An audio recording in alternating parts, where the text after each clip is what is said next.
الله توكلت على الله توكلت على الله توكلت على الله توكلت على الله توكلت على الله توكلت على الله توكلت على الله جنين جيجي سمي دلي ما صلى توكلت على الله وينبو نبدي فما أعلم توكلت Allah baga ani anfle baga che ana muso demse ani mabakoro ka bela jele foka wol mandom biye jumaye me kalo tle bisaba ani kele samba fla ani mugan nani e ko ni te me fana bani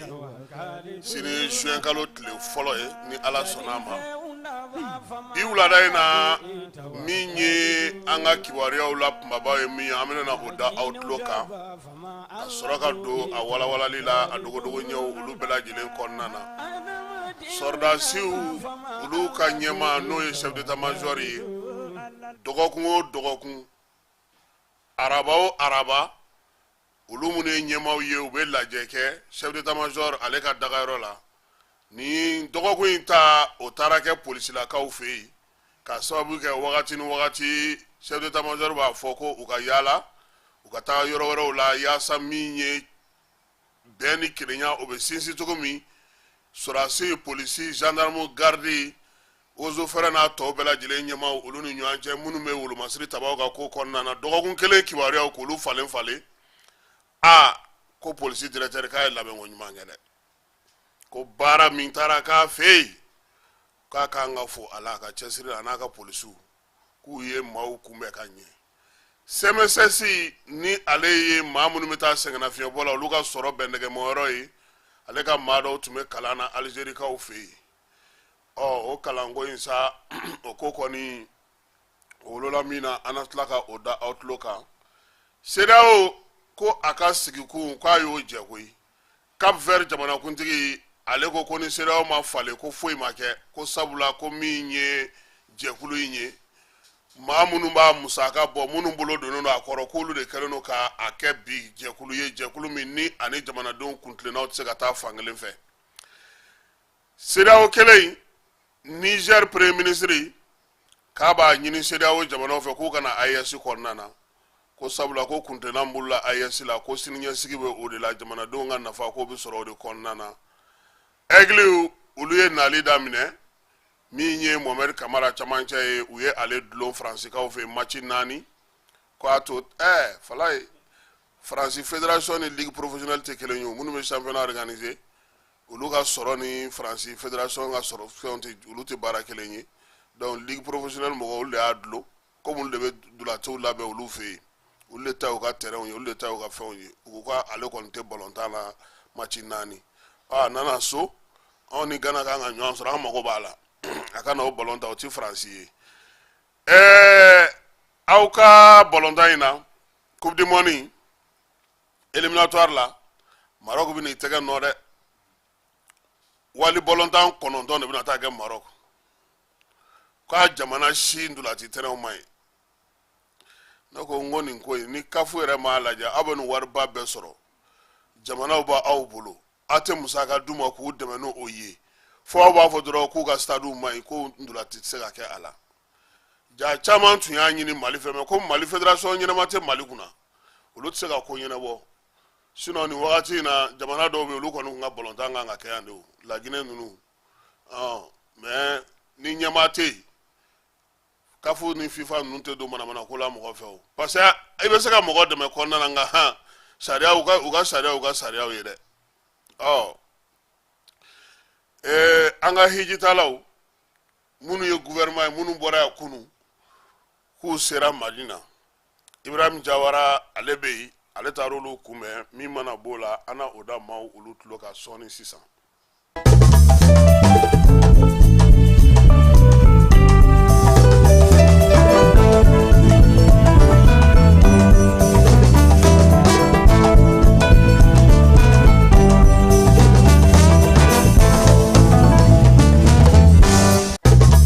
anya fa yana togo mi nye wulu masiri tabaw ka nyema e no ye chef d'état-major Oumar Jaraye ale bɛ lajɛ dɔ kɛ dɔgɔkun kɔnɔ siɲɛ kelen sɔrɔdasi ɲɛmaa fɛn fɛn b'an ka jamana kɔnɔ olu bɛɛ lajɛlen bɛ fara ɲɔgɔn kan k'ale sɔrɔ chef d'état-major o baarakɛyɔrɔ la nka yaasa sɔrɔdasi ɲɛmaaw ani finitigi ɲɛmaaw ka se ka don ɲɔgɔn na u y'a kɛ waati ni waati u bɛ se ka taa kɛ fan wɛrɛw fɛ min b'a jira k'a fɔ ko bɛn ani kelenya o bɛ Mali wolomasiri tabaw ni ɲɔgɔn cɛ nin dɔgɔkun in ta o kɛra polisi ale direction ba la min ye commissaire général de brigade Sulemani Traoré n'ale ye polisiw bɛɛ lajɛlen ka ɲɛmaa y'an ka jamana kɔnɔ a n'a ka polisiw k'u ye labɛnko ɲuman kɛ labɛnko min ni a kɛnɛ ka bɛɛ lajɛlen y'a dɔn k'a fɔ tiɲɛ yɛrɛ yɛrɛ la a polisi dabolo nin waati in na a ka ɲi chef d'état-major nisɔndiyara a ko ko u kun taara yɔrɔ wɛrɛ la ka taga baara in kɛ yen ko nka ko polisilakaw ye min don a la ko tɔw k'o ɲɔgɔnna ladege fala ye kɛnɛ kan polisi directeur garde chef d'état-major de l'armée ninnu bɛɛ lajɛlen ka fara Baru yɛrɛ kan n'o ye Umar Baru kɛlɛtigi ye u ye baara kɛ hakilinaba minnu bɛ yen waleya minnu kɛra dɔgɔkun kɔnɔna na fɛn minnu bɛ yen ni majɛ b'u la i b'a dɔn ko nin ɲɔgɔn ye kuma nin kɔnɔ kuma tɛ lakali dɛ i b'a fɔ de k'u ye ɲɔgɔn ye ko minnu kɛra dɔgɔkun kɔnɔ u y'olu ɲɛfɔ nka u ye nin kɛ tan o yamaruya ti maa bolo sabula o ye secret de défense de ye maa da tɛ se ka don o la u b'u yɛrɛ de ni ɲɔgɔn cɛ i m'a ye ko dɔw la u b'a fɔ ko anw ɲɔgɔnko tɛ se ka taa yen ko tɛ fin maa min kɔnɔ fala ye ɲɔgɔnye dɔw bɛ yen kana k'i ɲɛna dɛ parce que a kuma ti bɔ n'a bɔra a bɛ dɔ fana k'i y'a labɔ wala i y'a bɔ a bɛ dɔ k'i y'a bɔ donc ninnu ɲɔgɔnye ba ninnu ko polisi y'a labɛn ka ɲɛ kosɛbɛ chef d'état-major yɛrɛ a ko k'a bɛ polisilakaw fo u bɛ cɛsiri ni baara min na jamana parce que polisi sisan u kɛra armée minɛn min bɛ armée bolo o minɛn kelen de b'u bolo minnu bɛ kɔrɔn fɛ minnu bɛ Bamakɔ kɔnɔna na baara kɛcogo ɲuman chef d'état-major y'u fo a la ko k'u cɛsiri ale ni wolomasiri tabaa bɛɛ lajɛlen fala u bɛ ko ka tile fila in na koyi i ɲɛ b'u la cɛ n'a guwanna de b'a dɔn ko polisiw bɛ jɔyɔrɔ la sinon k'e to yaala la ten dalon na e t'a dɔn e ka to ka bɔ sufɛ bani i ka patrouille jateminɛ donc chef d'état-major a ko dɔgɔkun baaraw u y'olu kimɛli kɛ majɛw bɛ minnu na ani u ye fɛn minnu la kɔlɔsi yɛlɛma min bɛ se ka don baara tacogo la ani koba minnu bɛna la an ka jamana kɔnɔ olu bɛ se ka labɛn cogo min na min ye fa minnu fana bɛ yen ni lakanako kan ka larawuli olu la kosɛbɛ ani minɛnw kan ka ɲini ka di minnu ma kuma fanba ye tali kɛ o la polisiw u jɔyɔrɔ minnu bɛ jamana fana kɔnɔna na o kuma caman fɔra o kow ka fala ye an bɛ dugawu kɛ sa min ye dɔgɔkun wɛrɛ ta u ka to k'anw ka cɛ fɛ yen faamu kɛ colonel major ale ma nɔgɔn dɛ n'a y'a sɔrɔ a bɛ yan dɛ parce que ale ka tagali ale naani la taali bɛɛ bɛ ɲɔgɔn fɛ nka an bɛ polisi directeur ba fo Solo ale bɛ baara mun bɛ yen bi ni olu bɛ k'u ɲɛsin o ma o ye Bamakɔ kɔnɔna na maaw bɛ se ka lafiya cogo min bingali misɛnnin minnu bɛ yen commissariat bɛɛ lajɛlen bɛ se ka u jɔ u jɔyɔrɔ la cogo min na parce que bi b'a dɔn ko fala ye fɔlɔ commissariat u kun ka degunba ye min ye o ye mɔgɔko kuma o kun ka ca kosɛbɛ min ye minɛnko ye o fana kun ka ca nka bi dɔ bɛ ka kɛ nin bɛɛ la parce que min ye ministre min fana bɛ yen n'o ye Dawudi ye ale fana bɛ ka minɛnw ɲini yaasa a bɛ se ka di polisiw ma fantan ani naani bɛɛ lajɛlen fɛ donc an b'u fo la Segu polisi bɛɛ directeur ale ye journaliste de ye Ablaye Kulibali fɔlɔ ale de tun bɛ bila cortège ɲɛ ni polisiw bɛ bɔ voilà an b'a fɔ k'a waleɲuman dɔn Segu fana dɔgɔkun o dɔgɔkun a bɛ patrouille kɛ kana filɛ ko kurantigɛ bɛ Segu dɛ Ablaye bɛ bɔli bi juma a bɛ bɔ sini sibiri fan o fan Segu a b'a bɛɛ lajɛlen mɔnɔbɔ bon anw fana ka yan 1008 polisi ninnu don o don u bɛ patrouille la u ni 13e anw kɔni ka yɔrɔ in na sisan peut-être que ko iko mesega ifenga ha anu yi sura ma no gone zumzen chama yo nga yoro blade keba parce que u fana wule no ku josa buka barala mbufo surtout ye yoro police u be baram na mbufo general keba surasu ka ko be sega nyene bo to ko be na fo ma ko administration de l'armée ulu tume kalana o kalan fana kunchera akekun ye minye bara ketugo nyuma ni mautara surasu fe ibe kume tugomi ibe sega lame tugomi bara mununga nga kefana ni mami be ni bita surasu ga bara garo nuna a bara ni a ikume tugo ni bara ketugo ni fe on bela jide me sigi senga tugomi ko intume oka akekun ye bara ketugo nyuma mau kume tugo nyuma uyere ga sega jabi soro uka bara la ke ba sangare ale tumo ko kuna Algérie ka ofei ma bisegi ulu bora farafina fambela jide fe Kuwait aleli Mali uka jekulu munumbe no ulu sigile no sa mamunu tara sengana fiye bola ulu ka bara ko hukumuka minye jere ale Association Internationale de Sécurité Sociale ulu ka lajale tume maroka ofei ni kalo entle muga ani segi ana muga ni kononto bara ko ni okara Alger Mali MSSI ale tuma keneka akekun ye yelema bamunu mina do bara la ka keni mamunu me sengana fiye bola ulu ka toromonyon jate togo adonto subhana masu ngono bololo be sega do ala jogo mina ale ni mamunu be no ulube baraka no be demenge ka nyesu uma ku ka bara no ga bulu kechugo nyumana kala nye talike oko hukumu konnana Umar Basiru Jomai Jakar Fay ko ale ye kununge Bamako ani waga dugu ni nyanche so wada fanu fa bora Dakar ki kunda Bamako kan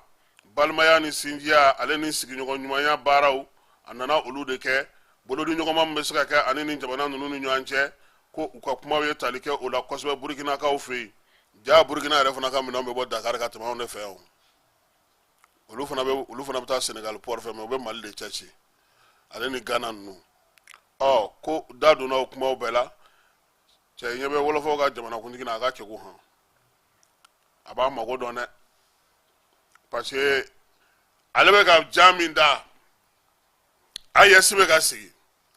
ni ayesi sigira ulu srane no nunu ngana ta mono boka bo na port sigi parce que risubi so ko bema no kera kongo bi Senegal sengade parce que na fara ko ni jamana sabaka bo kubu ga soro tali nu ga na tali boye adume depa mina politique kelaw de do de no yo kangara ko ni karmasina na ka karmasina ti fara nyana abe so no bo ulade abe no bo ulade nga ke ba antala nyanyi ma shikelen tsaka fo ki kele man vinkele rat tsaka fo sike akai ini sigi nyogo ne ka be o de be sigi ja ko sebe Niger jamana premier ministre no ye Ali Maman Lamine Zaini ale koko aba nyini ni bank development no ye farafina bank banyi sa no e badie ke Nairobi ka ofei ulu tume la jela ofei aya yiro la saka alere ba nyini sa ko sedao ko amhore ku wira ta la jeti sa kana do ayesi lawa ko ayesi sigile no ben kelenya balmaya ni sinjia yerema horonya sinsini farafina konnana minye ninjuga walen bamanja wale keba ka keleli ko ode kenedo ko ako kenemido afarele seben laba munun dlana ulu fe Niger ni jamana kuntuko kanga nyogo ka Bamako ko ba yirabi ka ko place be bela jilenyi kate ku dakorobo koy kalete dakorobo la ko ale ka min fu nyena ku bna na yedo na taw konna ka donga ko ayes ko inte tlunga koy shuina yere fana nala sonama yana nga do anga babu kono minye Senegal jamana kuntigi na deli minge ani duguma ko munun yira akan nalila Bamako ya amana na ulu fese shuina yani anga ani teramulla ka nyogon soro minye nununga jamana kuntigi akoko alerebe fuleni boyama segi takanye shi Burkina Mali Niger ma ku yeni hakilina yin soro ku mena ka soro mani soro parce que urere ka nga nyogon soro ka doni ko nun konnana amena alno ya soro ku kuma CEDEAO yere konnana ko atefo etie ko kuma te bi ko ISC ko mogo nyebala o sigile no ka kono siraka kubna na ye ka ko feredo mimina na na fa chamanye jamana nun konnana wa ko uluwa ko segi ko te tugunu ulu CEDEAO ye réunion kɛ a ma réunion kɛ a ye décision ta a ma décision ta olu b'u ka jɛkulu de ta dɔn sisan comme CEDEAO bɛ k'ulu wele olu fana bɛ CEDEAO wele u kana don olu ka jɛkulu la José Maria Neves ni ale ye Cap Vert jamanakuntigi ye ale fana ye ta kɛ forobamugu la dɛ a ko ko CEDEAO y'a taasira bila a mɛnna ko sɔrɔ ko min bɛ fɔ CEDEAO ko la ko politiki ko nana ka n'o bɛɛ lajɛlen don ɲɔgɔn na ko n'i ye CEDEAO ka kuma mɛn dɔrɔn n'i ye sommet mɛn dɔrɔn président dɔ balalen président dɔ sɛgɛnnen o n'a ka jamana kumaw karilen don ɲɔgɔn na walima dɔ bɛ ka kalata namaralen dɔ labɛn k'u bɛ olu wele o la k'u ka t'u da don o kuma na k'o de la ale bɛ t'i sigi k'u filɛ o n'u ko vote ale t'i vote u kɔni bɛ se ka min kɛ ko ale nana liste de présence u b'a tɔgɔ sɛbɛn o la ko n'i ye diɲɛ jateminɛ bi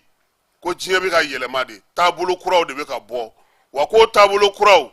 ko n'i ye jamanaw ta k'u jateminɛ CEDEAO san 49 a bɛ yen ko a sera ka mun kɛ n'o ye sɔrɔ ye ni maaw b'u ɲɛ jɔ o la ko CEDEAO san 49 olu ye min ye a la o ye ka président bɔ bolo la ka fɛɛrɛ ni dabaliw tigɛ ko wa k'u tɛ muguci ko fɔ fiyewu ko fo n'o y'a sɔrɔ dɔ ka fanga dɛsɛtɔ don k'o man ɲi u ka falen kɛ u ka yɛlɛma kɛ taabolo ɲuman bɛ se ka sɔrɔ cogo min a ko ko a b'a ɲini u fɛ yɛlɛmaba minnu bɛ yen ni olu kɔni kan ka kɛ CEDEAO kɔnɔna na k'o waati de sisan ye ko CEDEAO kan ka yɛlɛma bi a kan ka yɛlɛma sini ka kɛ ni jamanadenw olu ka kuntilenna ye k'o majɛ bɛ CEDEAO la ko nka ale ti bɔ CEDEAO la dɛ ale bɛ kɛlɛ kɛ k'a to a kɔnɔ ye ko don nataw la ni Cap Vert ka nafa bɛ fan min ko diɲɛ jɛkuluw ka ca ko maaw bɛ maaw dɛmɛ k'a sɔrɔ hali aw tɛ dancɛ bɔ ko kuma tɛ nin waati in na i ni maa minnu bɛ dancɛ bɔ ko a ka ɲi min ye CEDEAO ɲɛmaaw ye u k'a dɔn k'a fɔ ko diɲɛ falenna diɲɛ yɛlɛmana taabolo kura minnu bɛ yen k'olu dɔw k'u taabolo ye yaasa jamana ninnu u bɛ se ka lafiya cogo min na Niger faransila fanga ɲɛmaa ale fana ka sinsinni bɛ nin ko in na hali bi u y'a jira k'a fɔ ko Mali Burkina Niger kɔni k'olu ye sira min ta ko o bɛɛ lajɛlen ye misali ye taabolo ninnu ko olu ka ɲi ko wa fana ko u y'a jira k'a fɔ ko don nataw la lajɛba minnu bɛna kɛ ko olu bɛna kɛ Bamakɔ kɔnɔna na min ye AES ye ko a n'a kunkolo bɔ ji la bɛɛ lajɛlen k'a ye a bɛ ka fɛ ka baara mun kɛ Camerounkaw fɛ yen Coupe du Monde qualification n'o o ye kalo tile 8 ye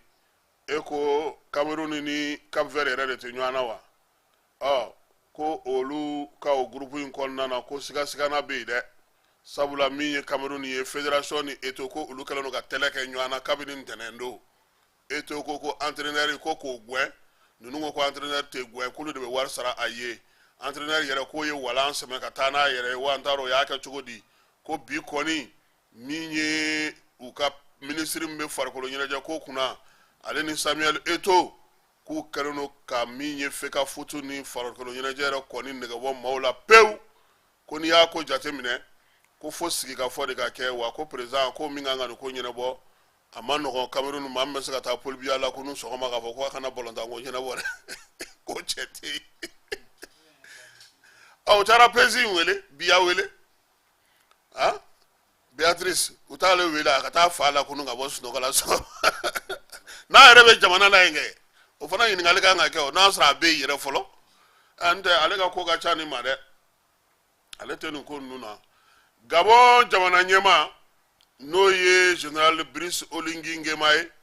ko ale ye taama daminɛ Faransikaw fɛ yen taama min o senfɛ ani Macron kan ka ɲɔgɔn ye bi ko ɲɔgɔn ye senfɛ fana k'u kan k'u tɛgɛ nɔ bila sɛbɛnw na min ye Gabon ye ko ale kɔni bɛ ka euro wari miliyari 1 de ɲini yaasa baara minnu bɛ yen olu bɛ se ka sigi sen kan cogo min na u fɛ yen l'Américain olu ka ɲɛmaa n'o y'u ka secrétaire d'État ye Anthony Blinken ale ko ale tun bɛ tourner la Moldavie kaw fɛ yen o taama in senfɛ a y'a jira k'a fɔ ko min ye Amérique ye k'ale tun b'a fɛ ka dɛmɛ don Europe ma ko n'o ye nansarala jamanaw ye yaasa u ka se ka Ukraine dɛmɛ cogo min ko nɔn tɛ ko Irisi filɛ ka taa ɲɛ cogo min kɛlɛ la ko n'u m'u farati ko san ti ban ka Ukraine tɔ tɛ yen ko hali n'o y'a sɔrɔ bi OTAN jamanaw kɔni dɛsɛlen don ko Faransi ye kuma min fɔ k'a fɔ ko ka kɛlɛ kɛ duguma ko ka taa ko n'Ala y'u ci ko Irisi b'a ko bɛɛ lajɛlen ta kolo ci ko k'a ta k'a da u kun fɛɛrɛ ni dabali bɛ ɲini Ukraine bɛ se ka dɛmɛ cogo min dɔ bɛ se ka bɔ gosiliw la cogo min na duguma ka Russie fanga dɔgɔya k'u k'o fɛɛrɛw sigi sen kan min ye Russie ka base minnu bɛ a n'a ka missile minnu bɛ ka Ukraine sɛgɛn bi nin waati in na k'olu bɛ se ka dɔgɔya cogo min a kɔni ko fɛɛrɛ ka ɲini ko nɔn tɛ ko Ukraine tɔ ko a natɔ a tɔgɔ ye Coupe du Monde éliminatoire hukumu kɔnɔna na an ka samata sɛgɛw olu ye nali daminɛ ka ban a caman bɛ yen olu sera Bamakɔ Aigle olu jabala la no o ye Kabala centre ye u caman sera ka ban dɔw yɛrɛ n'u denw n'u yɛrɛ o komi entraîneur ma baara daminɛ fɔlɔ i tɔgɔma b'a la o a dun tɛ jouer a tɛ ka ballon tan o e tɔgɔma tɛ ka ballon tan ne yɛrɛ y'a mɛn ko tailleur de don tɛ ka ballon tan ja latéral yɛrɛ t'aw bolo an ka dugawu kɛ kɛba ninnu kɔni b'a ko girin na fɔlɔ Coupe du Mali o finale ye sini ye ni Ala sɔnna ma min mana na bɔ o fana kɔnɔna na an na o da tulo kan min ye Coupe du Monde éliminatoire ye ta ko wɔɔrɔnan don naani na o baaraw kan ka kɛ Mali juin kalo in nata ye o tile wɔɔrɔ n'o bɛ bɛn juma sibiri tɛ sibiri wɛrɛ ma ko Mali ka match jeudi ko Mali ka juin ko ani Ghana ko f'an ka Ghana de dasi n'an bɛ fɛ ka ko ɲɛ sɔrɔ nin ko in na Coupe du Monde éliminatoire ko hukumu kɔnɔna na ko ndulatan 9 o de kan ka kɛ Marokokaw fɛ jamanaw fɛ jamana minnu ni kafu ni FIFA y'a jira k'a fɔ k'u ka ballontan tɛrɛw k'olu man ɲi ko ndulati ninnu bɛ daminɛ juin kalo tile 5 ka taa kuncɛ min ye juin kalo tile 11 na k'a bɛ tali kɛ 3e journée ni 4e journée o la Coupe du Monde éliminatoire ko min ye Maroc ye ko nin ka fisa a ka sɔrɔ ma kosɛbɛ dɛ sabula nin ndolatila ninnu bɛ taa jigin yɔrɔ minnu na anu bɛ taa fɛn minnu kɛ ko ballontan ninnu bɛɛ lajɛlen ko Marocaw kɔni ko u ni FIFA ni kafu k'u bɛnnen don a la k'a fɔ ko ka waleyaw sigi sen kan équipe 8 farafinna kɔnɔna na olu de bɛ Maroc olu de kan ka taa Maroc nin waati in na yaasa ka se ka nin ko in kɛ ko n'i ye Maroc yɛrɛ ta k'a lajɛ sa farikolo ɲɛnajɛ ni dunan jigiyɔrɔ ko sow ka taa se u ka ndolati kɛnɛw ma ko olu bɛɛ lajɛlen kɔni ko bɛnnen don kafu ale ni FIFA ka laɲiniw ma ko n'i y'a jateminɛ min ye Sierra Leone ye ale ni Centrafrique ka taa se Gambie ma Sao Tomé et Principe Djibouti la Guinée Tchad Seychelles ninnu bɛɛ lajɛlen de kan ka taa ɲɔgɔn sɔrɔ u ka ndolatiw la Marocaw fɛ yen ko Maroc yɛrɛ équipe nationale o ni Zambie olu bɛ jouer groupe E kɔnɔna na k'u ka terrain ba min bɛ yen n'o bɛ Agadir k'o bɛ kɛ juma nata o bɛ kɛ nɛgɛ kanɲɛ 20 waati stade d'honneur Oujda ko o kɔni bɛna na dolatan bisimila dolantan min n'o bɛna na kɛ Centrafrique ale ni Tchad ani ɲɔgɔn cɛ min ye tile sabanan ye k'o bɛ taliko la groupe fɔlɔ ale kɔnɔna na mercredi nata 17h waati ko ndolati kan ka kɛ o don kelen in na fana Sierra Leone ale ni Djibouti olu bɛ ɲɔgɔn sɔrɔ Stade El Abdi Del Jadida la k'o bɛ tali kɛ tako sabanan fana na o bɛ kɛ nɛgɛ kanɲɛ 17 Gambie ale ni Seychelles olu fana bɛ ɲɔgɔn sɔrɔ samedi don juin kalo tile 8 o bɛ k'u ka stade municipal de Berkane na Berkane maliyɛnw bɛ nin terrain in dɔn dɛ an ka bɔlɔn caman taara nin terrain in kan dɛ k'o kan ka kɛ nɛgɛ kanɲɛ 17 olu ka groupe o ye groupe F ye ko 4e journée hukumu kɔnɔna na sa groupe H la Sao Tomé et Principe ko ale ni Liberia olu kan ka ɲɔgɔn sɔrɔ o ndolati o bɛ kɛ Oujda o terrain kɔnɔna na dimanche kalo tile 9 sa nɛgɛ kanɲɛ 14 waati Stade El Abdi ale ni Del Jadida o kɔnɔna na min ye Djibouti ye ale ni Ethiopie olu fana bɛ ɲɔgɔn sɔrɔ wa ko ndolati ninnu bɛɛ lajɛlen bɛ kun cɛ ni min ye sa o ye Guinée ale ni Mozambique ko ndolati kan ka kɛ o bɛɛ lajɛlen sa a bɛ kun cɛ mardi nata in n'o ye kalo in tile 11 ye ko ni équipe nationale ninnu minnu filɛ nin ye ko Tchad ni Comore k'olu fana bɛ ɲɔgɔn sɔrɔ yen o de y'a match 9nan ye ko ni équipe ninnu fɛn fɛn filɛ nin ye sa k'u kɔni ka ndolati terrain de man ɲi ndolati terrain ɲɛnama t'u bolo o de la u talen don ka taa bila Marocaw olu fɛ yen u bɛ se ka nin ballontan ninnu kɛ Marocaw fɛ yen cogo min na Coupe du Monde éliminatoire hukumu kɔnɔna na wa ni Coupe du Monde fana éliminatoire ta k'a jateminɛ ko farafinna ɲina kan ka équipe 9 de di équipe 9 in ko olu kɔni bɛna na ta ko kelen na jamana 48 olu de bɛ a la maa minnu bɛ yen n'olu kɛra meilleur deuxième naaninan ye olu bɛ ta min ye match de barrage kafu olu b'o ta ni minnu ye se sɔrɔ o la olu fana bɛ taa ka taa fara FIFA fana bɛ na championnat dɔ sigi sen kan yaasa ka se ka équipe dafa olu bɛ taa fara olu kan nin kɔrɔ ni Buruna i bɛ tila ka ta tuguni ka tila ka wuli tuguni kɛ ala kana an don nin si la an k'an ta siɲɛ kelen tɔw bɛ taa tuma min na ko qualification k'a sɔrɔ an bɛ k'an ka matchw préparer kabala yan o de da ka d'an na dɛ an ka ntolanci min bɛ Monaco n'o ye Mohamed Kamara ye français ligue n'o y'u ka ligue professionnelle ye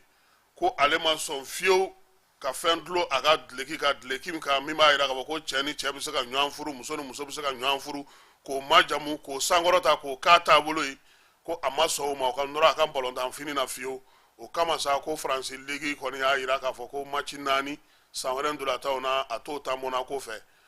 nin ma bali maa la sabula Monaco ɲɛmɔgɔ yɛrɛ tun y'a jira k'a fɔ ko min ye camancɛ ye olu ma fili foyi y'a ka ko la contrat min bɛ olu n'u ni ɲɔgɔn cɛ a bɛ k'o sabati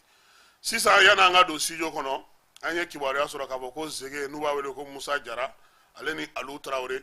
procureur cybercriminalité Dagabana Adama k'a ye olu bila ka taga kasobonba la sabula ko min ye tɔgɔ falen ye jamu falen ye ka kibaruyaw di ni maa wɛrɛw ka fɛnw ye minnu ye nkalon ye ka tiɲɛ yɛlɛma k'a bayɛlɛma k'a kɛ nkalon ye ko o bɛna na ni jamana ale kɔnɔna na kojugu ye ani fana ka nkalon ta ka da maaw la ka kibaruyaw di bɔlɔlɔ sira fɛ ko de y'a to ko u kɔni nɔ minɛna nin waati in na ka sababu ni maa dɔw ka laɲini ye maa minnu ye degun sɔrɔ nin ko in kɔnɔna na procureur ko ni ala n'a kira sɔnna ma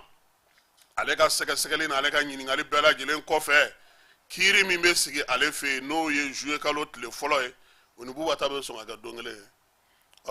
ko Zege ale ni Alu ko u nana o kɛnɛ kan yaasa ka se ka ye an kɔni bɛ min fɔ nin yɔrɔ in na yan bɔlɔlɔ sanfɛla la a y'aw kɔlɔsi i bɛ mini min sɔrɔ dan ma i k'i ka kibaruya di i k'i ka baara kɛ n'i tɛ fɛn min ɲɛdɔn i tɔgɔ bɔ a la i jamu bɔ a la i k'i yɛrɛ ɲini sabula bi a ko a ka ca donc Zege ko ale kɔni bilara ka taga kasobonba la nin waati in na n'an bɔra yen an ka hijidenw olu kɔni n'o ye Mali ka convoi ye olu sera Madinakaw fɛ yen u sera ye min ye an ka cɛ ye n'o ye Jawara ye Jawara ale bɛ kɛnɛ kan ye falaye an ka lajɛ min ye Jawara ye n'an sera ka ale sɔrɔ Makankaw olu fɛ nin waati in na. Alhamdulillah an balima silamɛw Mali hijiden fɔlɔw u jiginna Madina aéroport international Al-Amir Mohammed Ben Abdul Aziz alhamdulillah bi ala musajaba in na ni o bɛnna mɛ kalo tile 30 ma 21 waati nɛgɛ kanɲɛ 21 Saudiya Air la an balima silamɛw Mali ka avion fɔlɔ gouvernement la hijidenw mɔgɔ 300 ni kɔ a bɛɛ ɲuman sera Madina alhamdulillah an ye maa dɔw ɲininka hijidenw na u selen aéroport la olu ye min fɔ an ɲɛna o de ye nin ye. an bɛ barika da masa Ramani ye ka barika da Ala ye an nana hɛrɛ ni baden na bonya ni karama tiɲɛ na an b'a dɔn k'a fɔ an bɛ se nin yɛrɛ la a kɛra lafiya dan ye walayi an bɛ gouvernement ale ka filière de ye nin an b'a fo k'a waleɲuman dɔn vraiment u y'an bilasira ko ɲuman ka ko bɛɛ lajɛlen kɛ an ni nisɔndiya wulila cogo min ye an b'an ɲɛ tugu ka yɛlɛ an ni nisɔndiya sera an b'a fɔ ko Ala ni ce Ala ka di ɲɔgɔn caman yira na merci bien. an bɛna heji baara bɛɛ daminɛ an bɛ medinisigi kɛ fɔlɔ n'o banna an bɛ taa Maka n'Ala sɔnna a ma mashallah an bɛna baara bɛɛ kɛ an bɛ dugawu kɛ jamana ye jamana bɛ tigɛ mun na Ala ka bɔ a kɔnɔ Assimi ka gouvernement Ala k'a fanga se an bɛ dugawu kɛ Assimi ka dugawu kɛ a ka gouvernement bɛɛ ye ministre de la culture an bɛ dugawu k'a ye awɔ Madi Kone an bɛ dugawu k'a ye awɔ Ala k'u bɛɛ fanga se Ala ka jamana bɔ nin tigɛ kɔnɔ Ala ka Mali suma ka malidenw kan bɛn anw yɛrɛ nana heji la yan nɔ Ala ka bato bɛɛ minɛ k'an ɲuman segin ka taa an ka maliyɛn bɛɛ ɲuman sɔrɔ ka taa sɔrɔ Mali jara kosɛbɛ an ɲuman donna basi foyi m'an sɔrɔ an bɛ Ala de deli an nana bato min kɛ Ala ka bato minɛ Ala k'a minɛ an n'an ka jamana ma Ala ka denmisɛnninw bɛɛ lajɛlen sabati Ala k'an ka baarakow cidi halisa Ala ka jamana suma ala ka an ka faamu ɲɛmɔgɔ ala ka hakiliɲuman da n'u ma yarabi ala ka jamana ta fanga d'u ma samiya min bɛ kɛ ala ka kɛ sanji hɛrɛma ye ala ka ji hɛrɛma da n'ale silamɛw ala ka bato in bɛɛ minɛ ala ka kɛ alijinɛ sara ye aw caw ni baraji vraiment an ɲuman donna Medine a diyara n ye alhamdulillah an bɛ minisiri n'a ka jama fo n bɛ minisiri n'a ka jama fo wala ye cɛsiri min kɛ a diyara n ye alhamdulillah masha Allah ka kɛ si ni kɛnɛya yɛrɛ ma an bɛ barika da ala ye tubarikala alhamdulillah ɲuman sera vraiment sans problème Egypte Air vraiment u ka compagnie ka ɲi pilote ka ɲi mais an bɛ foliba kɛ maison du Hajj ye vraiment ministre yɛrɛ nana ce matin à l'aéroport ani maison du Hajj directeur n'a staff bɛɛ ka na dugawu k'an ye ka au revoir di an bɛɛ ma k'an ka dugawu kɛ Mali an ka dugawu kɛ jamana ni jamana ɲɛmɔgɔw ye yaasa basigi ni lafiya ni bɛɛ bɛ se ka na jamana kɔnɔ cogo min o y'an bɛɛ lajɛlen ka hami an bɛ dugawu k'an yɛrɛ ye k'a k'an bangebagaw ye minnu bɛ balo la minnu fatura k'a k'an ka denbayaw ye an b'a k'an ka jamana fana ye k'an kɛ jamana ɲɛmɔgɔ fɛn fɛn bɛ faamaya la jamana in kɔnɔ an bɛ dugawu k'a bɛɛ lajɛlen vraiment an nisɔndiyara franchement tout est bien l'accueil a été chaleureux aussi maison du Hajj ka délégué minnu bɛ u y'u occupé an na franchement an bɛ dugawu de kɛ sisan an nana bato mun na ala ka bato nin minɛ ala ka hiji ni timɛ ɲuman d'a ma ka kɛnɛya di bɛɛ lajɛlen ma bɛɛ ka sigi ka hiji yiritiw bɛɛ kɛ ka laban cogo min na ka ɲa ka ɲuman sigi denbaya la ka ɲuman se an ka jamana kɔnɔ ka sali mun bɛna kɛ a ka kɛ hɛrɛ ni baden an bɛɛ lajɛlen vraiment on est très satisfait. Ministre n'a ka délégation taara ka taa bilasira ka ladilikanw d'a ma comportement mun bɛ n'an kan k'o ta avion kɔnɔ parce que an b'an ka jamana représenter image sugu dɔ bɛ yen olu ma kan donc a y'a o ladilikanw de f'a ɲɛna an bɛ Mali de représenter la avion kɔnɔ an k'a minɛ cogo ɲa donc o fɛn sugu dɔ bɛ yen an kan'o kɛ a diyara n ye fana aw bɛnna ma vraiment Mali kɛlen bɛ cogo min na mɔgɔ o mɔgɔ bɛ yan vraiment a bɛɛ bɛ dugawu kɛla Mali ye voilà ya Rabbi ala ka cogoya wɛrɛ jira an ka jamana na min tɛ nin ye ya Rabbi sangara ɲɔgɔn ma k'a sɔrɔ an bɛ hɛrɛ baden na jamana nin kɔnɔ an seliko ta an bɛ sera an ka denbayaw n'an ka kabilaw n'an ka jamana ye o ye wulibali de o y'a nakun ye walayi Mali ko nin bɛɛ de dusu la inshallah ya Rabbi ala ka nin fana kɛ hɛrɛ fana Mali bɛ hɛrɛ sɔrɔ alhamdulilayi ko bɛɛ kɛra ka ɲɛ i y'a faamuya b'a la bon formation yɛrɛ o sara an ma kosɛbɛ